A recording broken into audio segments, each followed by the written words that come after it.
Aujourd'hui, je suis heureuse de vous inviter à la table ronde avec nos super invités. Donc, on a Joséphine Bacon, qui est poétesse Innu, aussi réalisatrice, conteuse. Pas trop. Avec Patrick Courtois. Oui. Oui, conteur Innu. Et Evan Lumière.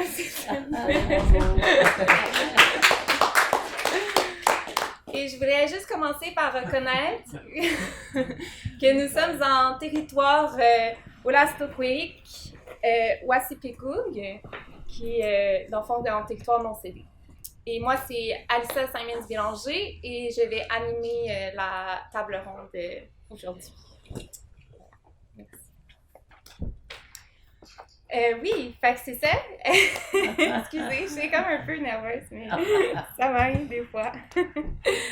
Fait que j'ai comme plusieurs trucs qu'on a envie d'aborder au niveau de comme, pour vous, c'est quoi votre rapport à tout ce qui est le langage par rapport à la parole vivante? Tu sais, on a des termes comme légende, mythe, conte.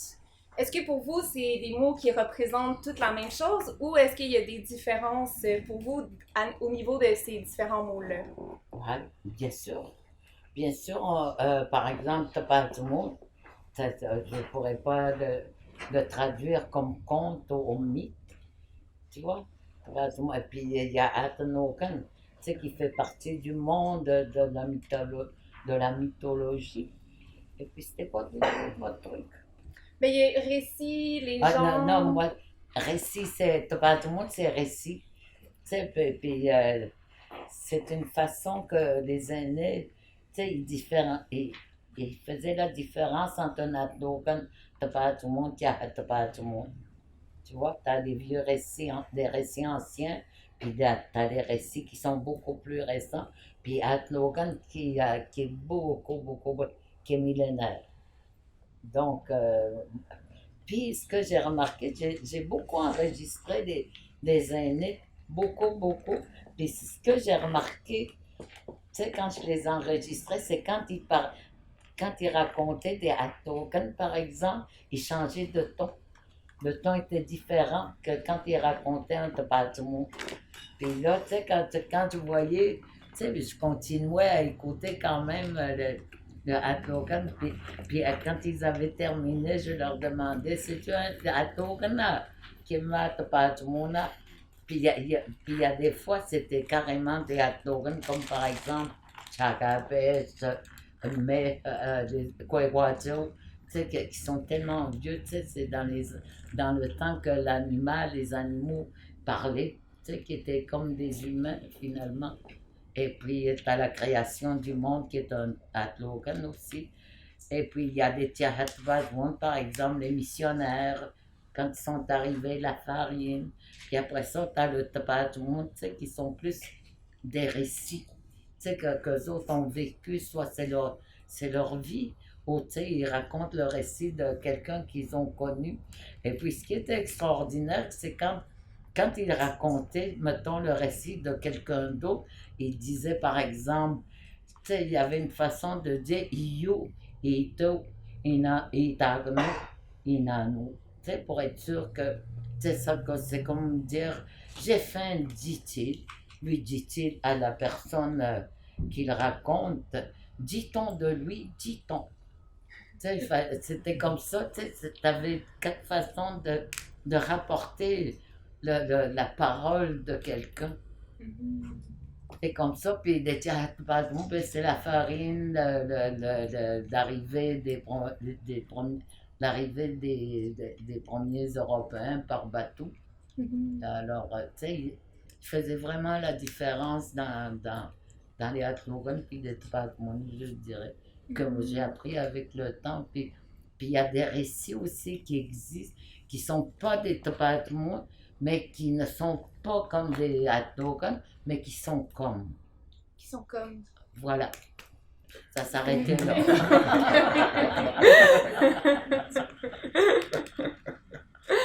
Voilà, j'ai dit ce que j'avais à dire. Et pour vous, les deux, vous êtes dans des grandes menteries, puis vous faites des concours de contes, dans le fond.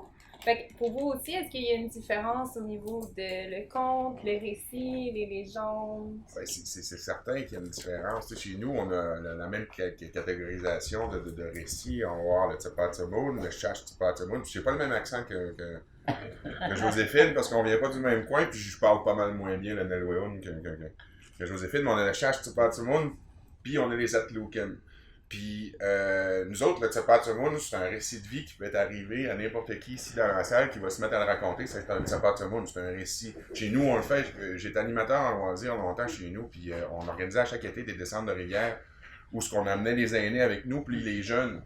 Puis ce qui se racontait au feu le soir, c'était des Tsapatsamoun. Fait que là, c'était l'aîné qui racontait son histoire de chasse, puis ainsi de suite.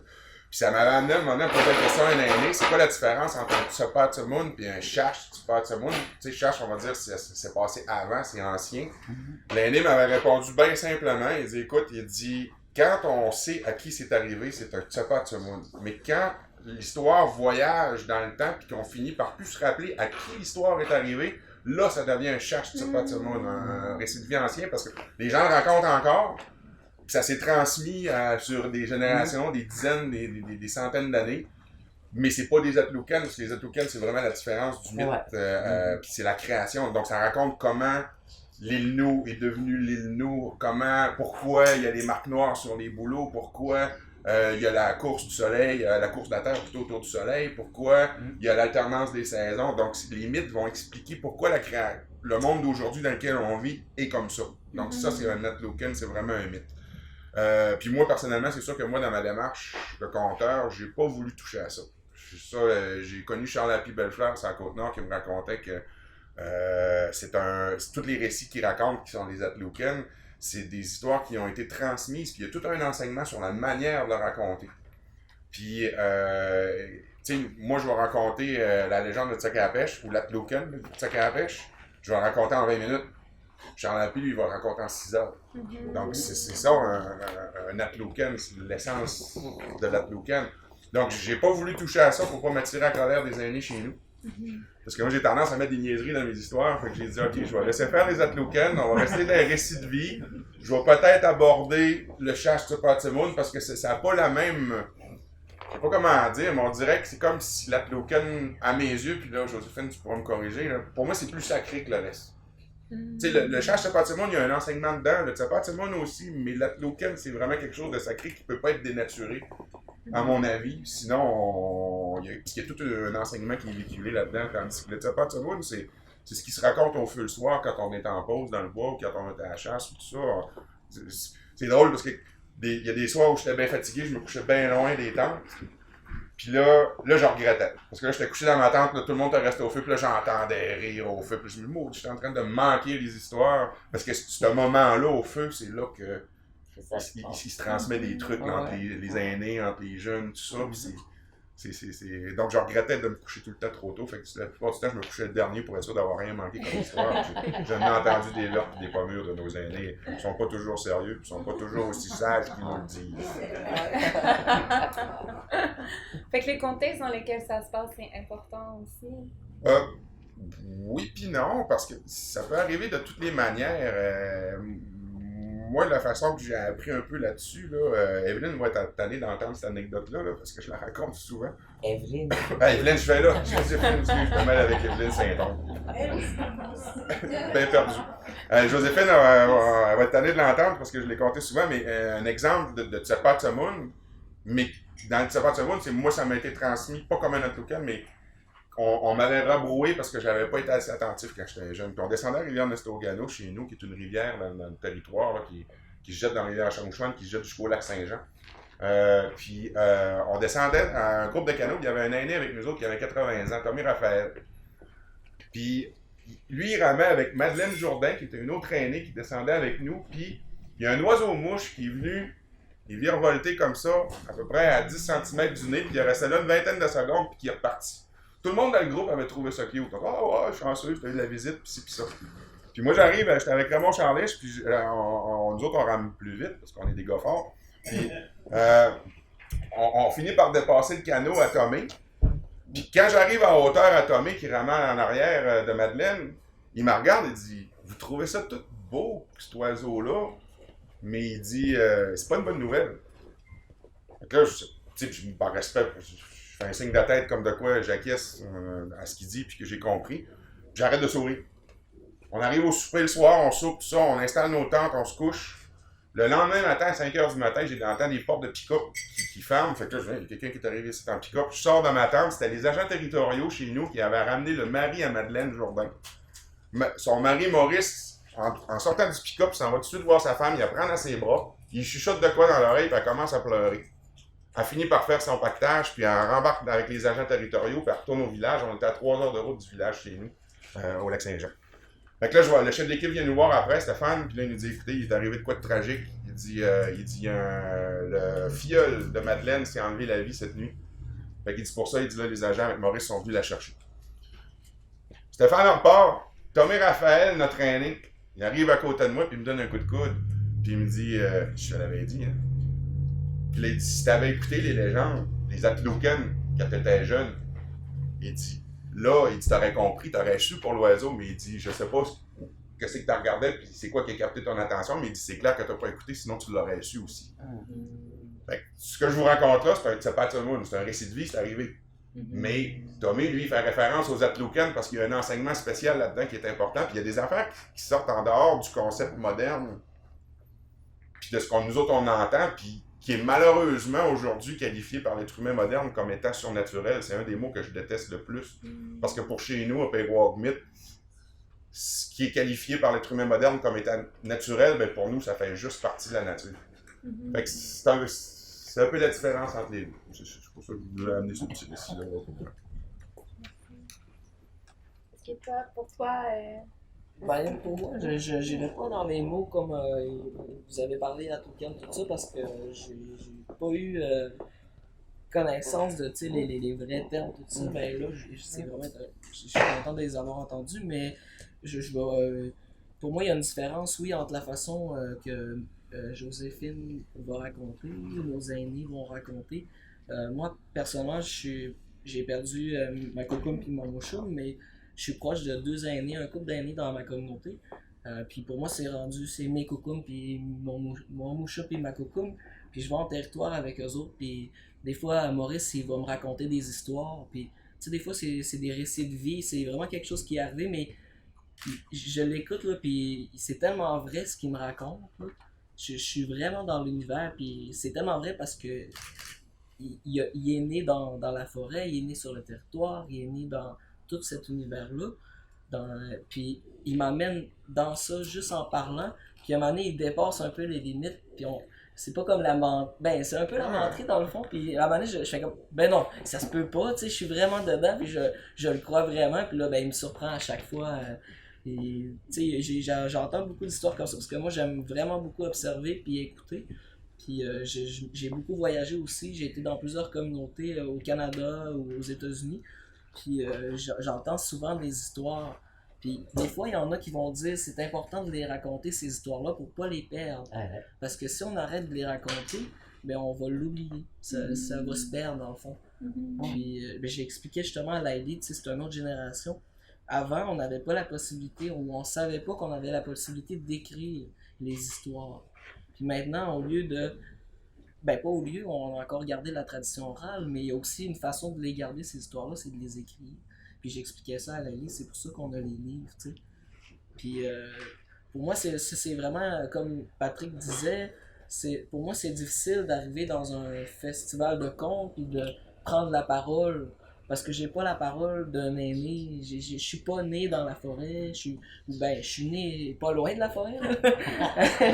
j'ai toujours été dans la forêt pareil, mais c'est pas pareil comme autrefois, avant que les technologies, puis que tout change en fond. Là. Puis moi, mon rapport à ça, c'est ça. Puis des fois, je vais prendre des petits bouts, tu sais, qu'on me donne le droit de raconter, ou des petites histoires, comme Maurice et Étienne avant de partir, j'étais pas sûr de mon histoire au bord du fleuve hier. J'ai dit, je peux-tu parler de vous? Je peux-tu parler d'Étienne, de ce que tu fais avec Maurice? Parce que les autres, ils habitent en territoire. Ils vivent vraiment en territoire. Je vous donne un exemple. Maurice, son agenda, là, c'est des dessins de la lune le soir là, ou le matin, ça dépend de la saison, de la date. Ben, on voit, puis plus tard, il va la dessiner, là, mettons, elle va être au-dessus d'un pain gris, un grand pain, mais le mois d'après, ben, il est rendu plus loin, tu sais, parce que ça bouge, là, tu sais. Puis lui, il tourne ses pages, puis tu vois ça, puis je fais comme, hein, wow, tu sais, il a passé ses soirées comme ça à dessiner où la lune se levait, se couchait. C'est ça son agenda, c'est pour vous donner une idée, là. Puis moi, tu sais, comme je dis, c'est vraiment quelque chose que je ne veux pas me permettre de prendre la parole à leur place, en fait. Mais c'est important de rapporter des choses, puis d'en garder aussi, puis de se rappeler, parce qu'un jour, ben, on va être les aînés du territoire. Puis c'est ça. Puis ben, sinon, moi, dans les contes, la menterie, tout ça, c'est des petits bouts que moi, je prends en voyage, puis que je remets un peu farfelu. En tout cas, un peu dans. Je sais pas, c'est ça. Je sais pas où je m'en vais avec ça, mais c'est ça. Mais c'est ça mon idée par rapport aux contes, légendes, menteries. Mais c'est vrai qu'ensemble, vous représentez 3 générations différentes. Vous l'amenez aussi, là, le fait que comme. Puis qu'est-ce que, à votre avis, vous représentez? Qu'est-ce que chaque génération représente? Comme, qu'est-ce que vous avez de différent et d'unique? Puis qu'est-ce que, mettons pour vous, Joséphine, qu'est-ce qui serait important? Comment est-ce que les plus jeunes générations peuvent continuer à transmettre le conte traditionnel ou peut-être pas le conte traditionnel, mais juste l'art en général? Ce que j'ai remarqué, moi, par exemple, les gens qui ont mon âge aujourd'hui, on va rester fidèles beaucoup plus au Atokan puis au Tapatmoun que les aînés racontaient. Tandis que, par exemple, Patrick, et quand des menteries, maintenant, ce qu'on n'aurait pas fait. C'est quoi l'autre? Tu sais, le conte, tu sais, de raconter, tu sais, change avec leur génération. Moi, tu vois, je vais rapporter, je vais compter ce que les aînés m'ont conté. Tu sais, c'est par la mémoire que je vais. Tu sais, la mémoire est très importante pour moi, tu sais, même pour tout le monde, là, parce que c'est avec la mémoire que je peux aujourd'hui raconter ce qu'ils m'ont conté.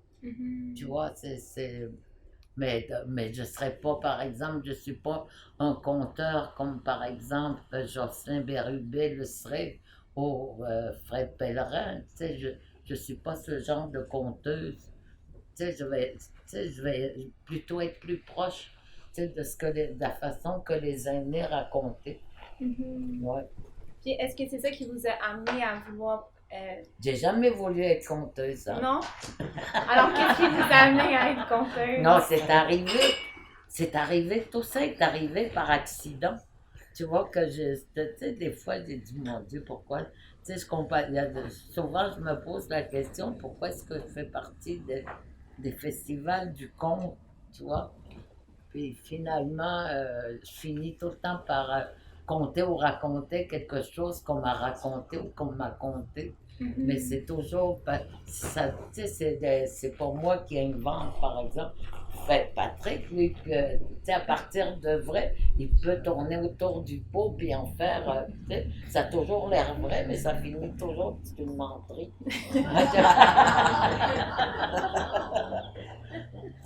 On a chacun notre façon de compter.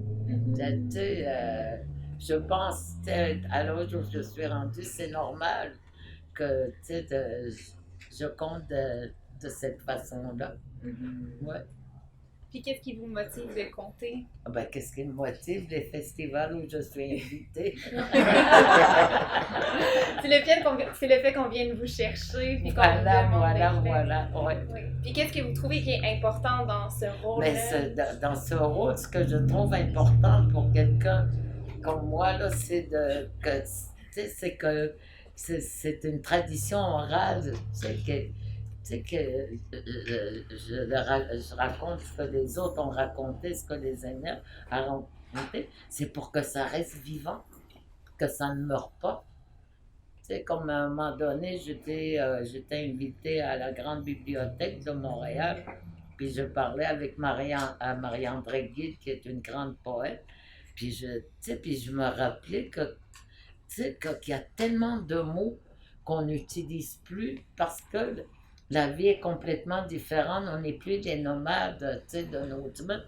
Puis là, tous ces mots-là qui étaient tout à fait naturels d'utiliser parce qu'on parlait, parce qu'on vivait dans un autre monde. Mais ces mots-là, maintenant, quand je pense aux aînés, par exemple, mais juste un simple mot, quoi, qui veut dire aller chercher l'eau au lac ou à la rivière ou à une source. On l'utilise presque plus, à moins d'être en camping ou être dans le bois pour quelques jours. Là, tu vas l'utiliser parce que tu n'as pas le robinet quand tu es en camping, à moins des campings modernes. Là. Mais pour les Inuits, quand ils font du camping, il n'y a pas des robinets. Donc, puis c'est ça, juste ce simple mot-là me disait qu'audace, j'ai dit, il va finir par mourir dans le temps. Alors j'ai dit à Marie-André, j'ai dit, je vais tout récupérer les mots de notre monde, puis je vais écrire des poèmes pour pas qu'ils ne meurent. Tu sais? Ouais, en Inuit, bien sûr. Et c'est ça, c'est pour que... Mais par contre, quoi, tu vois, les gens de Malio étaient au ils ont trouvé une façon de l'utiliser, quoi, aller puiser l'eau, au départ. Mais eux autres, quand ils disent Natwa, c'est parce qu'ils s'en vont se chercher de la bière au dépanneur. Mais ils l'ont gardé. Oui, ils l'ont gardé, mais sauf qu'ils l'ont transformé. Ils l'ont transformé. Ouais. Oui, c'est spécial comment les choses se transforment. Oui, se transforment aussi, avec des mots anciens qui appartiennent finalement au nomadisme puis à notre mode. Voilà. Ça revient un peu à ce que tu disais aussi, Evan, de l'importance d'écrire, puis que l'écriture, c'est une façon aussi de conserver, puis que ça revient aussi avec ton travail, puis avec ton travail avec les mots. Oui. Et toi, Evan, qu'est-ce qui t'a amené à être artiste de la parole vivante, puis t'as aussi collaboré avec Wapikoni Mobile? Oui. Oui, fait que c'est quoi qui t'a amené à faire ces choses-là? Ben, je vais dire un peu comme Joséphine, je vais voler son idée sur les invitations. Mais sinon, moi, chez nous, j'ai toujours... mon grand-père racontait beaucoup d'histoires. J'ai grandi avec lui, dans le fond. J'étais toujours à le suivre, là. J'étais plus petit qu'elle, puis je le suivais, tu sais. Par exemple, à 2 ans, on a eu un gros cheval de trait, puis il m'a embarqué sur le cheval, puis il faisait son ménage d'étape, puis il revenait me chercher plus tard, ou il me mettait dans la mangeoire, un coup que je connaissais plus le cheval. Puis, puis il faisait son bois avec moi, on faisait tout ensemble, fait qu'il était vraiment patient, puis il parlait pas beaucoup, mais quand il parlait, il racontait des histoires. C'était des histoires de quand il était jeune, puis tout ça. Fait que j'ai grandi avec ça, puis fait que naturellement, en étant dans la forêt, quand lui il bûchait les arbres, moi j'étais pas là parce que les arbres sont grands, fait que fallait que je sois plus loin. Fait que je restais avec le cheval plus loin.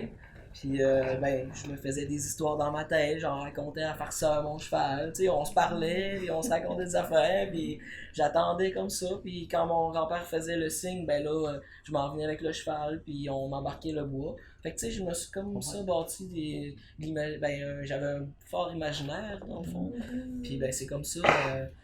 Fait qu'à mes amis à l'école, j'étais toujours en train de conter des histoires dans le fond, puis naturellement, mes amis me disent souvent mais t'es conteur, tu racontes tout le temps des histoires, puis t'as tout le temps on a toutes les manigances, des manigances, mais des façons des gestuelles. Fait qu'ils me disaient ça, puis à un moment donné, il y a eu le festival à Toucan à Machetouyat chez nous, puis là, j'ai commencé à rentrer plus dans l'univers du conte, puis là, j'étais comme, wow, j'ai trouvé une clé à un petit coffre au trésor, puis je l'ai ouvert, puis c'est ça, puis là, Patrick il m'a donné une formation aussi, il était, Yolène. Yolène. Ouais, c'est ça, il y avait Yolène, puis il y avait André Lomelin aussi, c'est vrai, c'était Yolène. Puis il y a une conteuse, puis on a eu comme, on a bâti une menterie. On avait un concours de menterie à faire, puis ben, ça m'a comme lancé. Puis j'ai épuisé aussi avec l'énergie du public. Moi, je suis vraiment stressé, je suis gêné. Quand je vois le monde, là, assez qu'une fois, la première fois que j'ai compté, j'ai demandé à tout le monde de fermer les yeux. Puis quand je voyais qu'il y en avait un qui trichait ou une, là, ça me stressait, puis là je bégayais plus. Et finalement, ben, ce soir-là, au compte, à la menterie, il y avait les spots là, qui m'aveuglaient. Puis je voyais plus personne, mais je les entendais rire ou j'entendais les réactions, puis là ça me...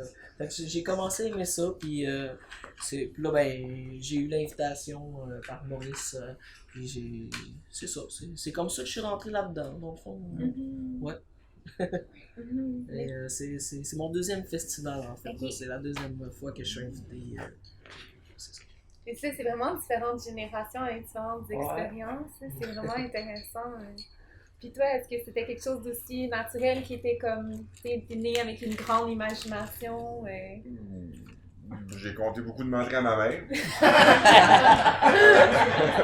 C'est là que t'as commencé? Dans ce sens-là, oui, j'avais une grande imagination. Mais non, c'était un accident aussi. Moi, j'avais pas l'intention d'être conteur pendant tout.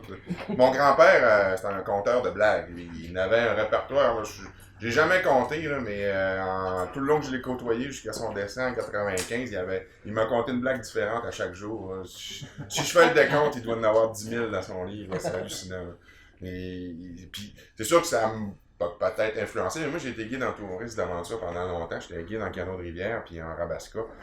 Puis la façon que c'est venu, c'est qu'à un moment donné, il y a un été qu'on avait juste des groupes d'ados qui venaient de la France. Puis moi, ma run, c'était de partir de la marina de Jonquière, des amener sur le lac Kenogami, puis aller jusqu'à l'île à Jean-Guy. Puis j'arrivais là-bas, puis moi, écoute, c'est la plus belle job de guide que j'ai jamais eu de ma vie. Je faisais même pas manger, c'était eux qui devaient me nourrir. Je trouvais ça bien au début, sauf que je sais pas pourquoi, en France, aussitôt qu'ils se ramassent en plein air, la seule idée qu'ils ont de manger sur un feu, c'est des saucisses. Fait que j'ai mangé des saucisses tout l'été. Mais là, vu que c'était des groupes d'ados, le soir, ils voulaient avoir des histoires qui faisaient peur. Fait que là, je comptais les histoires que moi j'avais entendues, des Tsapatimoun, des récits de vie, pas des Atloken, mais vraiment des récits de vie, des aînés qui m'avaient raconté puis qui m'avaient fait peur à moi. Puis d'autres petits trucs que j'avais entendus dans la région, puis là je comptais ça, puis les flots capotaient là-dessus, puis ça a fini qu'il y avait une histoire qui m'est arrivée à moi. Dans le bois, je peux pas la compter parce qu'elle est trop longue, là. Puis c'était un récit de vie, là, c'était arrivé dans le bois, puis j'avais raconté ça au musée chez nous à un groupe d'étudiants qui était venu de Mattabachouane, puis l'organisatrice du festival Atloken à sa première édition. Ben, c'est arrivé dans l'hiver avant sa première édition. Elle m'a entendu. Fait que quand elle a créé son premier festival, elle m'a appelé, elle a dit Patrick, elle dit je veux que tu viennes conter ton histoire. J'ai dit non, Sonia, j'ai dit moi je suis pas conteur, j'ai dit je veux rien savoir. J'ai dit c'est pas mon affaire ça. Elle m'a dit ouais, mais je t'ai entendu au musée, je veux absolument que tu viennes. J'ai dit j'ai dit Sonia, j'ai dit je t'allais dit, je veux pas compter. C'est pas mon trip conteur. Finalement, elle dit, je te donne 150$, tu viens. Je dis, ok, c'est bon, je vais. Puis j'étais allé, ça a commencé de même. André Lemelin est venu me voir, il dit, toi, t'es un conteur. Puis tout de suite, l'été d'après, j'ai reçu un téléphone de Maurice qui m'invitait aux Grandes Gueules ici en 2012. Puis après ça, ça a fait fil en aiguille. Puis la seule différence que je pourrais dire, c'est que je cours pas après ça. J'ai un métier à temps plein, donc je peux pas commencer à me faire des CV d'artistes, tout ça. Puis j'ai la chance à chaque été de me faire inviter dans plein de festivals. Fait que à date, je surfe là-dessus. Puis quand ça arrêtera, ça arrêtera. Puis si jamais je perds ma job, ben je penserais à devenir conteur plus professionnel avec des CV. Mais à date, ça roule tout seul. Fait que j'ai pas besoin de me plugger. Fait que ça va bien pour ça. Je suis chanceux, là. J'ai eu des bons amis. Là, André Lemelin, qui est un des grands conteurs du Québec, lui, il m'a mis sa map comme il faut dans le temps. Fait que j'espère que j'aime ça. Comme ça. Mentir, c'est la plus belle chose. Puis ironiquement, je travaille en politique, je suis conseiller. Fait que là, je sais plus c'est lequel qui m'amène. C'est ça parce que je suis bon menteur que je suis bon politicien, ou bon politicien parce que je suis bon menteur. C'est mêlant. Est-ce que tu ancres le stéréotype de manière très profonde? Comme faut, parce que chez nous, à chaque fois qu'ils votent, ils me le disent. C'est quoi qui est important pour toi, comme d'avoir ce rôle-là, justement, de transmetteur de la parole, ou même en tant que conseiller, tu sais, t'es quand même devant un public, puis tu parles, puis tu prends la parole devant les gens, comme... Ouais, ben là, Qu'est-ce qui t'amène qu'est-ce qui est important pour toi dans ce rôle-là, justement? conseiller, c'est pas la même chose. Conseiller, les gens qui t'écoutent veulent pas que tu leur mentes. Ouais. Tandis que menteur, les gens viennent pour ça, ils veulent se faire mentir. Ouais. C'est bien que tu les sépares. Exactement. Puis le public qui consent à se faire mentir fait en sorte que le menteur n'est plus menteur. Ouais. Donc, ça, non, mais je pourrais pas dire. J'aime ça. Je suis un peu comme Evan a amené le petit carbure, la petite carburation au rire. Là. Quand les gens rient, ben, on dirait que ça craint puis ça pousse encore à dire plus de niaiseries. Ça, c'est mon petit côté qui vient de mon grand-père qui faisait que ça, dire des niaiseries. Puis tantôt, c'était drôle parce qu'Evan, il parlait de Maurice, puis avant qu'il nomme sa femme Étiennette, je savais exactement à cause du type d'histoire que c'était Maurice Germain chez nous. Parce qu'effectivement, il compte une histoire, puis vu qu'il a la crédibilité d'un aîné, il en profite, il met ça sérieux, il met ça. Puis à la fin de l'âge, je me dis, ah là, câlisse, il m'a menti. Excusez, il m'a menti. Puis il est toujours comme ça, Maurice. Mais j'aime ce côté-là, j'aime que les gens rient, j'aime même l'en dehors du festival, j'aime les soirées qu'on a dans les places où on se réunit entre compteurs, parce que là aussi, il sort des histoires, hein. Puis il sort des anecdotes, des affaires drôles. Fait que moi, c'est toute l'énergie qui est autour des festivals. Puis j'ai quelque part parce que j'ai fréquenté beaucoup le territoire chez nous. Moi, j'ai été guide en rivière, comme je vous dis, j'ai pagayé tout ce qu'il y a de rivière chez nous, avec des jeunes, avec des aînés. Puis il y a beaucoup de trucs, tu sais, j'étais un gars bien trad. De ce côté-là, j'ai un petit côté trad, il-nous. Mais par ma mère, vu qu'elle est québécoise, j'ai un autre, mon côté trad il nous me fait apprécier le côté trad québécois. Donc, je m'intéressais beaucoup au développement de la région, comment est-ce que nous autres, mes ancêtres, ont réagi quand les gens ont colonisé le lac, comment est-ce qu'on réagit encore aujourd'hui face à la perte de notre langue, parce que chez nous, la langue, elle se perd beaucoup plus que dans les communautés sur la Côte-Nord. Chez nous, il y a eu beaucoup de mélange, il y a eu beaucoup de proximité. Ça a fait en sorte que le Nilwauns se parle beaucoup par les aînés, puis beaucoup moins par les jeunes. Fait que je m'intéressais à toute cette dynamique-là là, du vivre ensemble dans ma région, puis de quel côté trad que j'allais mettre en valeur. Puis c'est là que j'ai décidé de reprendre un peu ce qui se fait dans le village chez nous, puis d'opposer ça à la religion. C'est niaiseux, là, mais moi, ma démarche en tant que conteur, c'est de... Pratiquement dans toutes mes histoires, il y a un curé. Puis il y a un Ilno ou des Ilnos qui défient le curé. Parce que les curés, quand ils sont arrivés chez nous, ils ont pris toutes nos chasses de patrimoine, puis ils ont toutes changé. Puis ils se sont mis héros de nos histoires. Puis ça m'a horripilé. Il y avait une légende, entre autres, qui disait, là, l'île aux couleuvres, en avant de Robert-Vert, qui est la ville à côté de chez nous. Il y a une légende qui expliquait pourquoi les couleuvres s'étaient ramassées là, puis c'était le curé qui arrive, puis il dit ça représente le diable, cet animal-là. Donc il y a un chaman chez nous, mais j'aime même pas le mot chaman, là, c'est même pas vrai. Je trouve que c'est un mot hollywoodien, un Kamtochit chez nous, c'est beaucoup plus direct. Puis, mais je le dis chaman pour que les gens comprennent. Donc, il y a un chaman qui a pris toutes les couleuvres de la région puis qui les a mis sur l'île aux couleuvres. Puis, nous autres, dans notre histoire, c'est qu'il y avait il y avait un curé qui était tombé malade, puis pour le guérir, le chaman a fallu qu'il retourne sur l'île, qu'il retasse toutes les couleuvres avec ce qu'il a fait, qu'il ramasse un fruit spécial qui était sur l'île, puis qu'il guérisse le curé. Sauf que ça se comptait des années 1700-1800.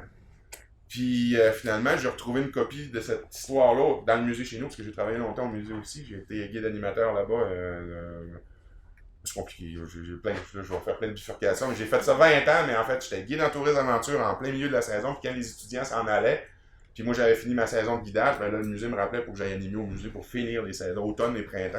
Donc j'avais fouillé les archives, j'avais trouvé cette histoire-là, puis je m'étais rendu compte que les curés s'étaient mis héros de cette histoire-là. Donc là, c'était le chaman qui était tombé malade, lui qui avait chassé toutes les couleuvres, puis c'est le curé qui est arrivé avec son crucifix, tassé toutes les couleuvres. Fait que quand j'ai vu ça, ça m'a frustré. Ça m'a frustré, ça a fait, OK, non, dans la mesure où j'ai le droit de mentir, puis j'ai le droit d'inventer dans le conte, ben là, j'ai créé des histoires avec des personnages de chez nous. Il y en a qui vivent encore et qui ne savent même pas que je raconte sur eux autres. Puis on finit par le savoir, mais ça a pris quand même plusieurs années.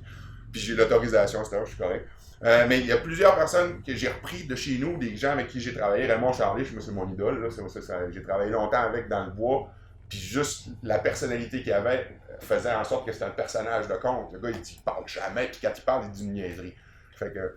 Puis, je les mets dans mes histoires, puis je les oppose toujours à la religion. Toujours. C'est le curé. Là, j'amène une vieille croyance religieuse, parce que je sais qu'au Québec, sur la plaque de char, c'est marqué « Je me souviens ».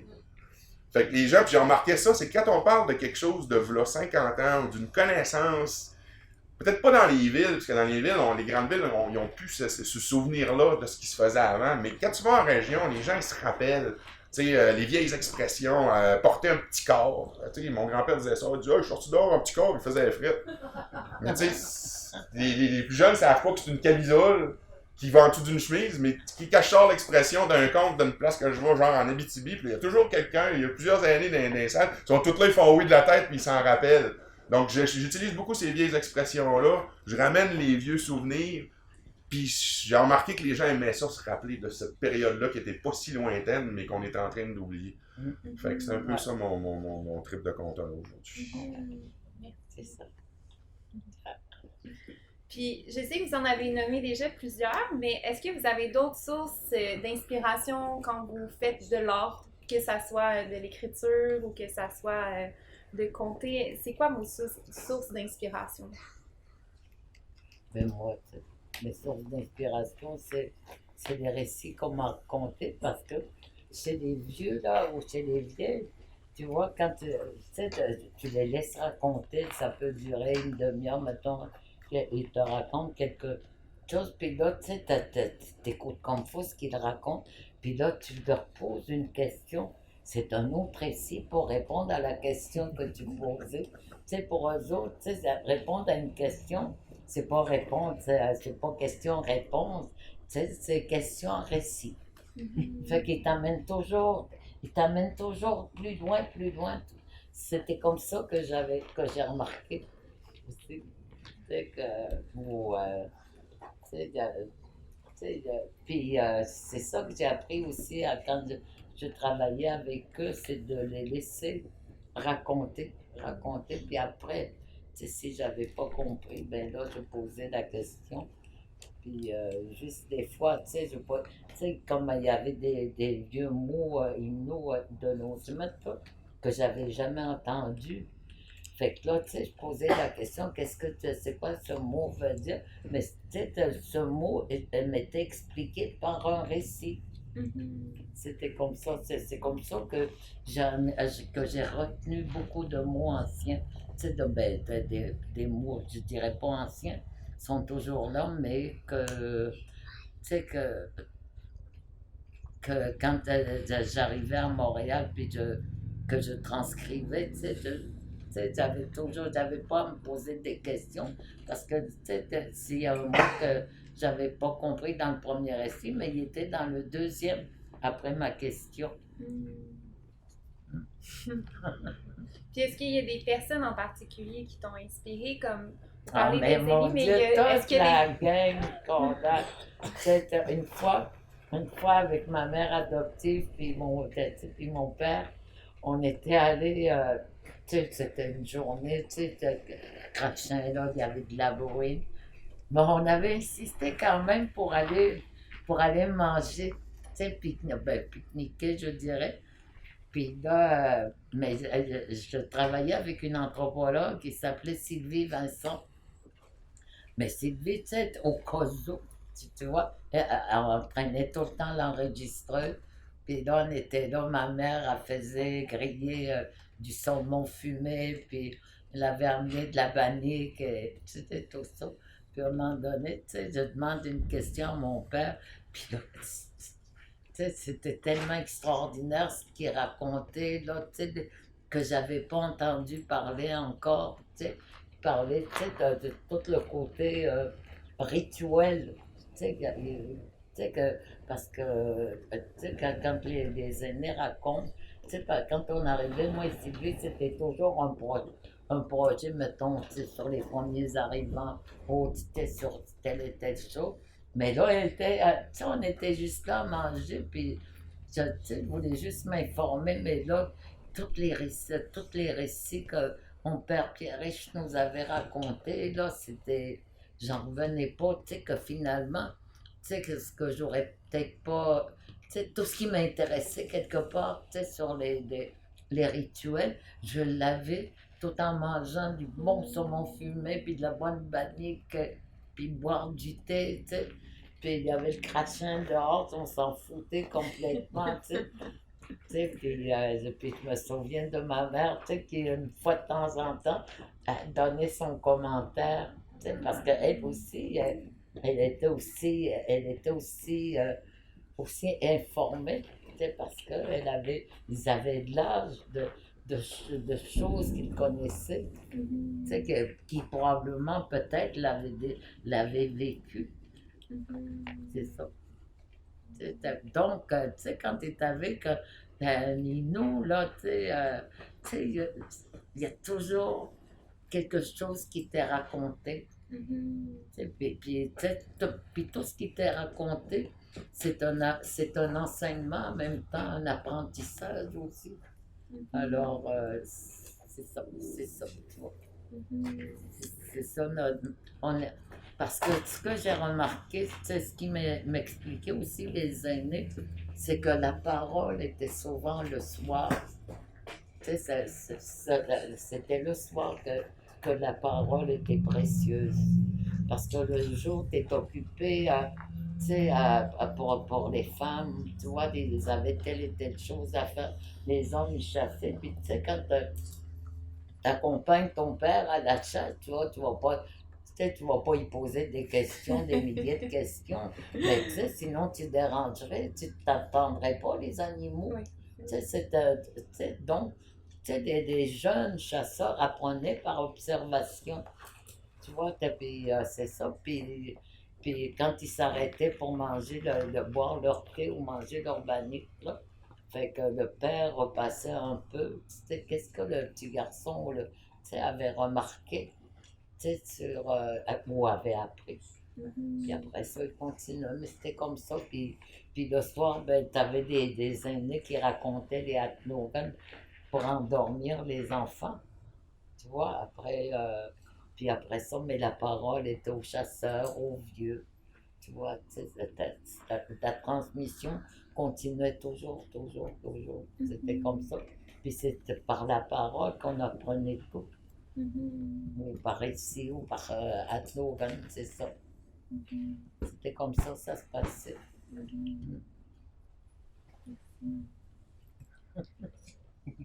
Et toi, est-ce que tu as des sources d'inspiration? Oui. Ma première source d'inspiration, je pense, c'est mon enfance. C'est vraiment la nature, vraiment aussi. Puis tout ce qu'on en fait aujourd'hui aussi, ça me touche vraiment beaucoup. Puis des fois, on dirait que je veux faire rire parce qu'il y a tellement de choses qui sont lourdes par rapport à ça que pour moi, c'est important d'entendre le monde rire, tu sais. Puis ça, c'est une de mes premières inspirations. Puis sinon, il y a des gens comme Joséphine, je l'ai dit à Laïli avant de venir, j'ai dit on va voir une toute petite dame, mais elle a des étoiles dans ses yeux, puis c'est le fun de l'entendre raconter, puis elle est toujours en train de sourire. Au festival à Toucan, elle est avec des aînés, puis ça j'aime vraiment ça, voir, comme hier, il y avait 3 aînés qui étaient assis à côté du feu, puis c'est comme un petit cercle. Puis tu sais, c'est toujours beau, puis ça rit tout le temps, puis même si on comprend pas toujours, des fois je peux comprendre des mots, mais tu sais, ça m'allège tout le temps, puis ça m'inspire toujours de voir ça, parce que c'est rare qu'on va s'asseoir en cercle comme ça, puis qu'on va laisser la parole à quelqu'un, puis l'écouter, puis tu sais, partager comme ça, puis un exemple, Laïli voulait s'en aller, puis moi j'ai dit c'est vraiment important qu'on finisse d'entendre tout le monde, qu'on ferme le cercle, tu sais. Moi, j'ai appris ça chez nous, le respect des aînés, le respect de l'environnement, tout ça. Puis ça, pour moi, c'est une grande inspiration. Vraiment, c'est vraiment important. Mais aussi, une femme que j'ai rencontrée à San Bruno, en Californie, elle vient du Mexique, elle s'appelle Alejandra. Elle m'a parlé elle était arrivée aux États-Unis sans passeport, rien, avec sa famille, dans le fond du Mexique. Elle me racontait toutes ces histoires-là, puis c'était vraiment une inspiration pour moi. Puis elle m'a fait rencontrer un monsieur qui s'appelait Willie Whitefeather. Il est assez connu, on peut avoir des vidéos de lui sur Internet ou sur un site. Maintenant, il est décédé, mais il m'a raconté 2 histoires. Je me souviens de une, j'en ai oublié une, malheureusement, parce que j'essayais tellement de me rappeler de la première que j'avais entendue que j'ai oublié l'autre. puis lui, il me l'a dit... Et cette histoire-là, je te la raconte pour que tu la racontes, parce que c'est vraiment important de la raconter. Puis lui, comment il parlait, comme les aînés, c'est toujours, tu sais, ils vont parler, laisser un temps, puis là, tu sais, laisser l'imaginaire prendre sa place aussi, parce que des fois, on dirait qu'on on est tout le temps pressé de passer à d'autres choses. Puis ça, c'est vraiment une inspiration aussi. Puis sinon, des jeunes de mon âge, Marie-André Gill de chez nous, Patrick de le voir compter, puis faire rire tout le monde, les histoires, les festivals comme ça, tu sais, j'ai vraiment beaucoup de... C'est diversifié. Yolène aussi, j'aime vraiment ça, tu sais, les histoires féministes, puis qu'elle change les contes traditionnels un peu, qu'elle les fait à sa façon, tu sais, pour moi, c'est une inspiration. Puis aussi, le territoire de chacun, d'où ce que chacun vient, les accents, tout ça, ça m'inspire aussi. Ouais, il y en a beaucoup. Ouais, c'est ça, il y en a beaucoup. Mais c'est super, c'est comme ça paraît, quand on parle, il y a quelque chose que tu émanes quand on parle. C'est beau. Il y avait un monsieur aussi, j'ai travaillé dans l'Ouest canadien, dans la communauté de Tsleil-Waututh. Il s'appelait Wes, le monsieur. Puis je travaillais comme Patrick, là, dans le fond, un guide touristique, mais pour la compagnie autochtone là-bas. Puis moi, j'étais le guide en arrière. Des fois, ça m'arrivait de raconter des histoires, mais plus avec les enfants. Mais avec les adultes, c'était surtout le guide en avant du canot. Moi, j'étais plus à la sécurité du canot, de l'équipage.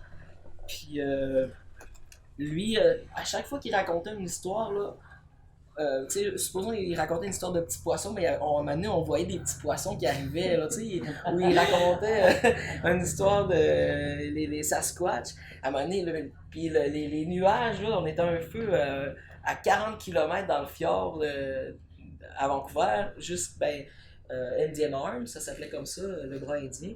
Puis au bout de ce fjord-là, c'est comme la rivière indienne.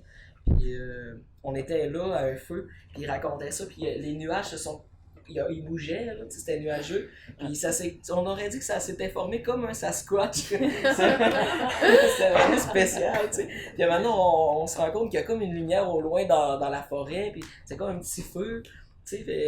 L'imaginaire était vraiment, en tout cas, je sais pas, c'est à chaque fois que lui racontait quelque chose, il y avait un petit... Fait que ça m'a vraiment inspiré aussi, puis où, tu sais, une fois, un grand héron est arrivé, puis il a raconté une histoire, c'est comme des choses comme ça que j'étais comme, oui, tu sais, c'est vrai, on peut s'inspirer de notre environnement, puis de ce qui arrive, tu sais, moi, je raconte souvent des histoires à Laëlie, en fait, toujours, on est toujours en train d'être en histoire, là.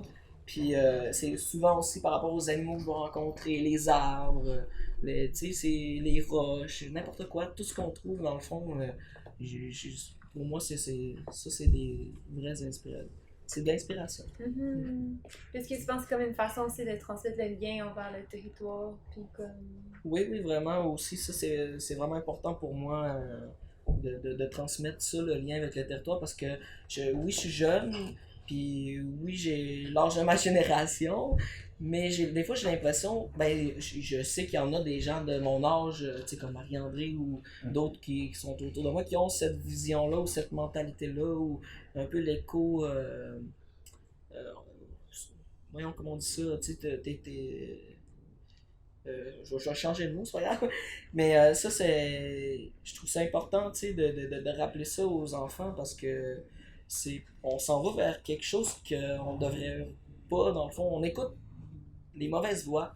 Puis moi, je trouve ça important de ramener à notre territoire, puis à faire attention à ça, parce qu'aujourd'hui, moi, j'ai l'impression qu'on pense plus... Tu sais, les histoires qu'on entend, c'est penser aux cette génération.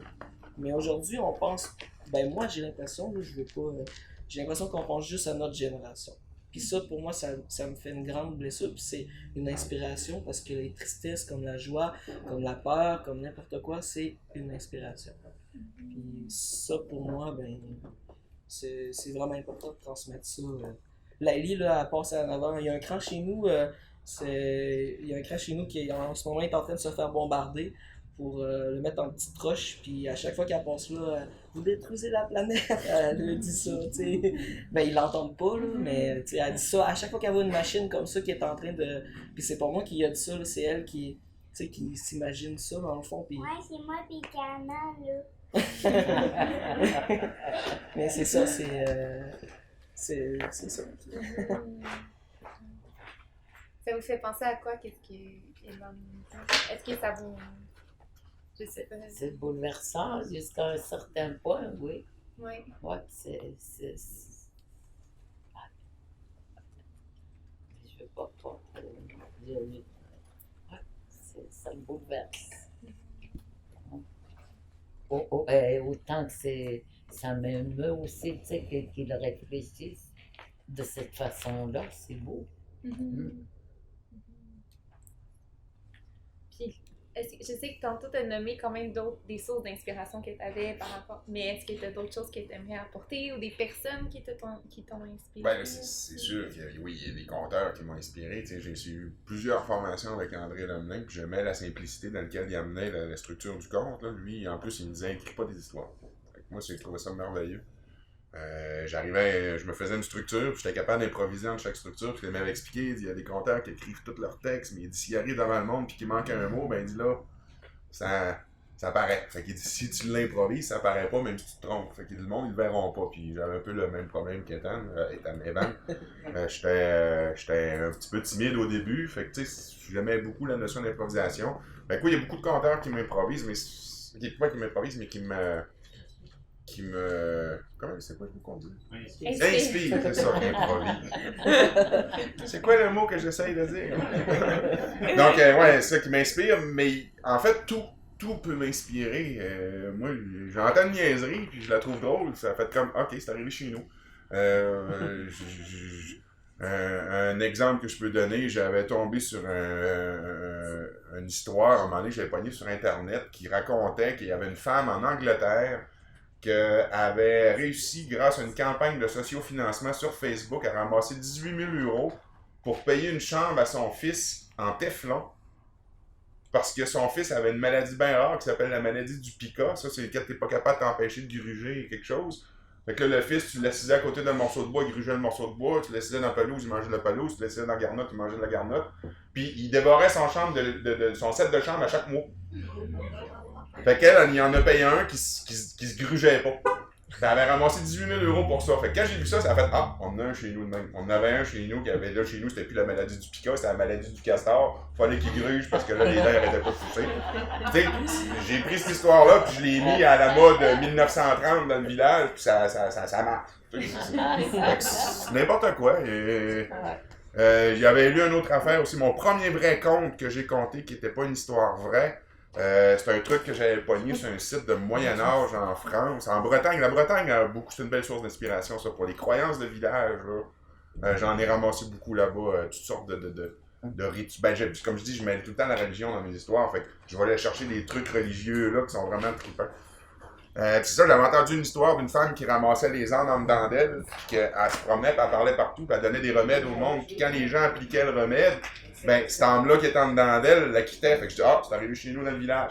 Puis j'ai repris l'histoire, puis je l'ai modifié complètement pour pas qu'ils la reconnaissent puis qu'ils m'accusent de plagiat. Puis je l'ai modifié, puis c'est arrivé chez nous dans le village. Donc c'est un peu ça, n'importe quoi. C'est un exemple, un listing, une fois, c'était. Je participais à Québec au concours de menterie là-bas. Puis il y avait comme une joute comptée la veille. Fait qu'il fallait se faire un 5 minutes avec un des 60 sujets qu'ils nous proposaient. Fait que là, je lis les sujets, puis je trouvais ça un peu bizarre. Tu sais, il y en a un, c'est savez-vous que le lait des baleines est rose? J'ai fait comme, oh, on n'a pas de baleine chez nous, ça c'est pas arrivé chez nous. Puis ainsi de suite, puis je descends, puis à un moment donné, il y en a un qui m'a marqué, puis vous voyez, il est venu me chercher, c'était le côté trad de la citation. C'est, saviez-vous qu'une vache peut monter un escalier, mais pas le descendre? Fait que moi, j'ai vu ça, ça a fait, ah, c'est arrivé chez nous, parce qu'on n'a rien qu'un fermier, nous autres, à ma surveillance, on a un fermier, c'est Sylvain Philippe. Puis j'ai dit, ah, c'est arrivé à Sylvain. Puis parce que les vaches pouvaient pas descendre l'escalier, ben il fourrait avec 2 vaches en haut, 2e étage de sa maison depuis les 10 dernières années. Mais là, il fallait que je raconte pourquoi c'est arrivé, puis c'est le même que je me suis amusé à faire une menterie, en fait. Fait que donc, c'est un peu ça. Je le prends, je vais entendre quelqu'un, madame là, pour raconter une joke, ou raconter une anecdote drôle. Oh, tiens, il y a de quoi apprendre, là, je le prends, puis on le change. On le met à couleur de chez nous, puis c'est comme ça que ça marche. Je le fais, moi, c'est pas compliqué. Faut pas que ça soit compliqué, sinon... Tu sais, j'essaie de pas me mettre une super grande démarche. Tu sais, je me considère pas comme un artiste, dans mon cas. Là. Je suis vraiment plus un conteur. Pas un conteur, je suis un conteur. Tu sais, ça pourrait se faire n'importe où, là, sans décor, sans scène, sans rien, là, tu sais, autour d'un feu de soie. Puis c'est le meilleur exemple qui ont été nommés, là. C'est moi, en travaillant dans le bois avec le monde de chez nous... c'est là que j'ai pris le meilleur exemple de façon de compter, c'est là que je les ai entendus, c'est au feu. Ouais. C'est Au là que feu ça de se passe. Sonia. Ouais, ah, ben Ouais. oui, là, il s'en Ouais, passe au des fait. belles aussi. Oui, il s'en va. Ah, Puis ça dépendamment de l'heure, là. Ouais, puis, il y a toutes sortes de récits qui reviennent, tu sais, que tout le monde raconte finalement après la soirée du conte, parce que là, on se retrouve tu sais, autour du feu, puis tout le monde raconte quelque chose, puis c'est comme si ça finissait jamais. Ouais.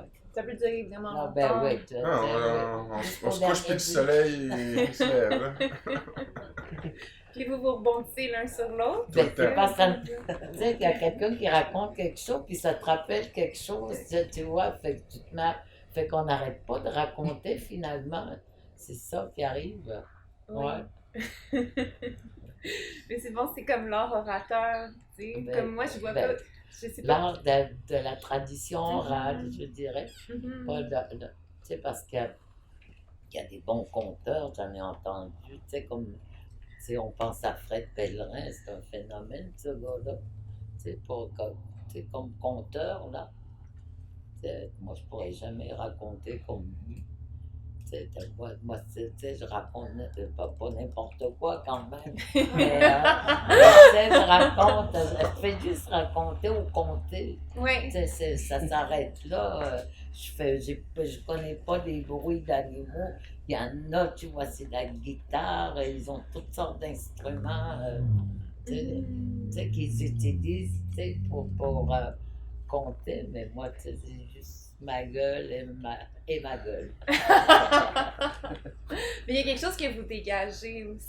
Est-ce Ouais. que vous croyez à ça aussi, qu'il y a quelque chose qu'on dégage quand on est devant des gens? Ah, ben, puis on est- je pense que quand tu comptes, là, ou que tu sais, quand tu comptes, faut pas te dire que tu sais, ça va rester, tu sais, pas de la même façon que moi, les vieux m'ont laissé, tu sais, le récit.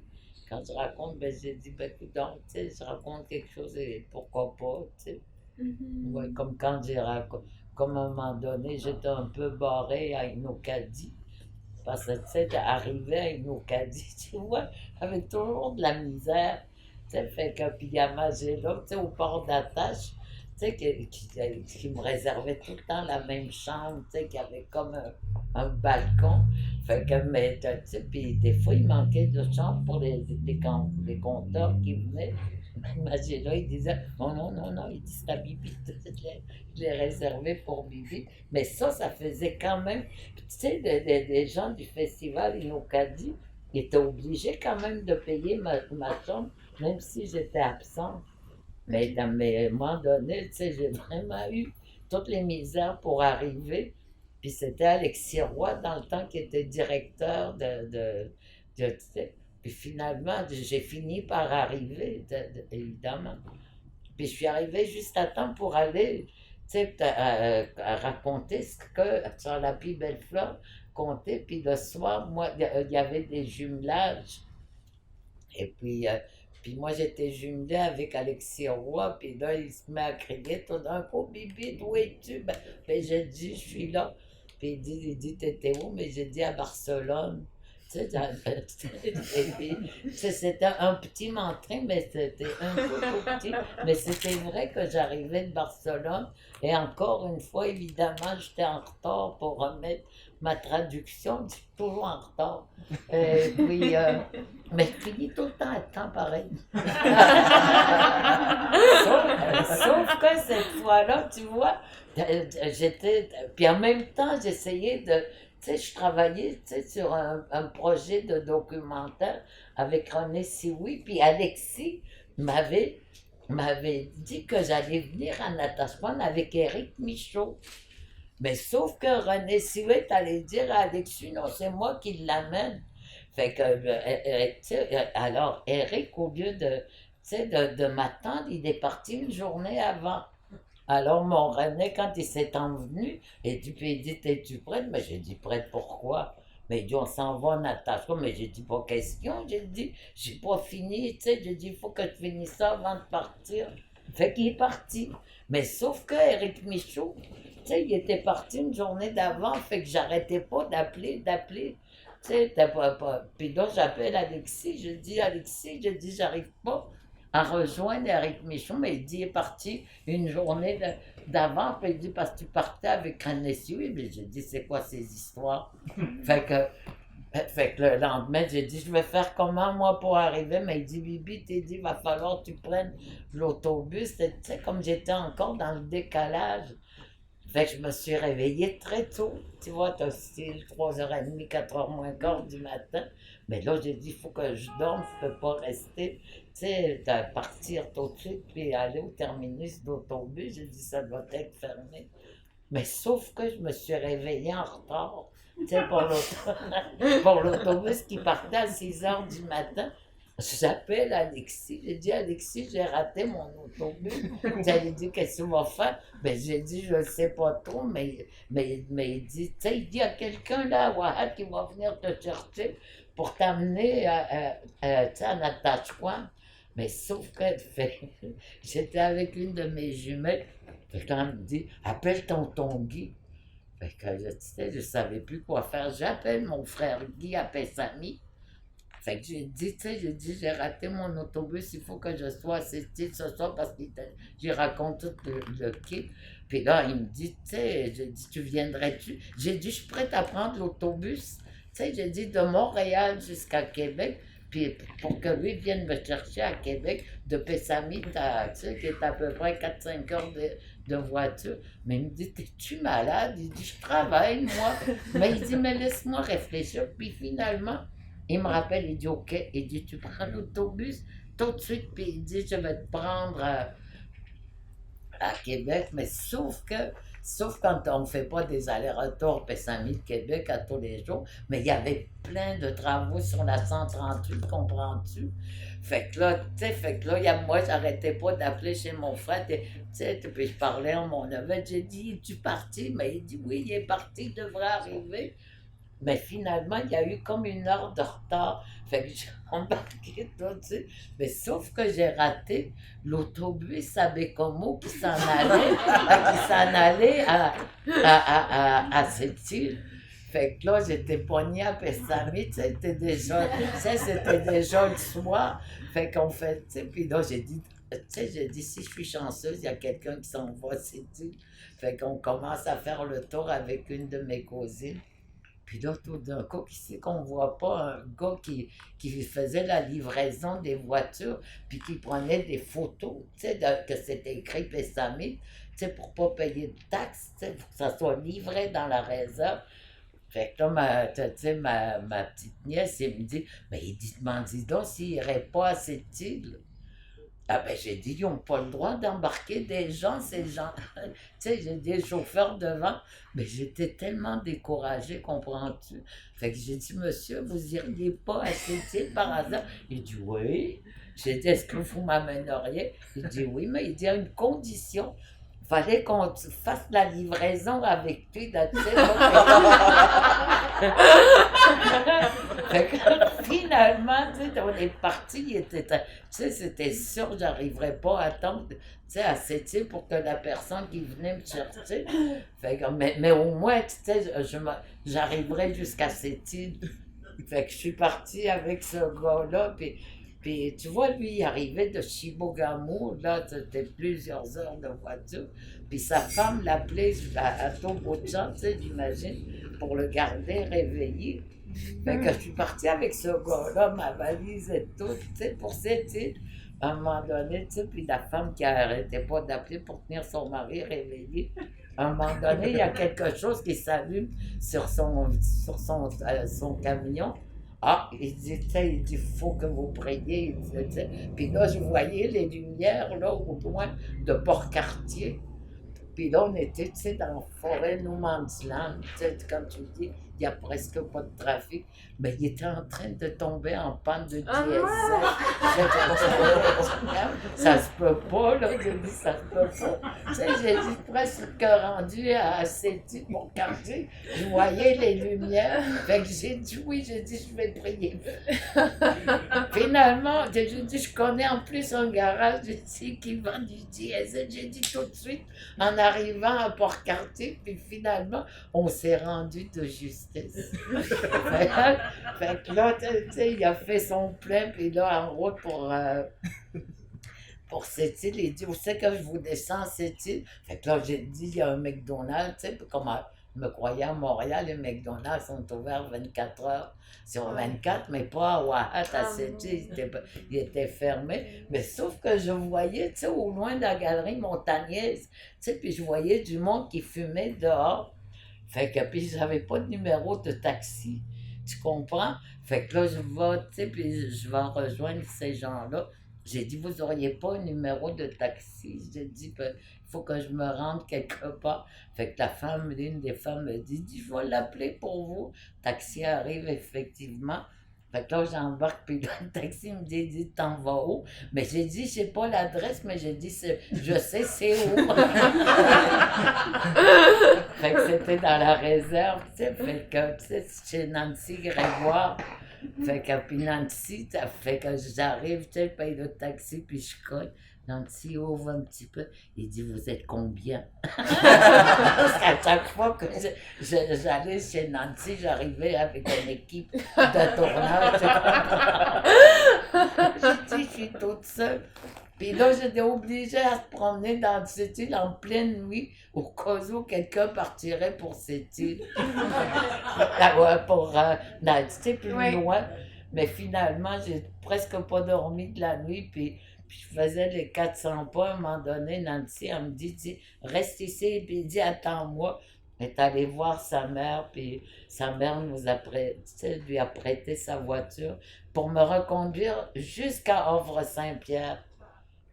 Puis là, j'ai appelé René, j'ai dit, toi, tu vas venir me chercher. Puis là, je suis finalement arrivée à Natacha, je me suis débarbouillée un peu. Qui c'est qui passe pas, mon Alexis?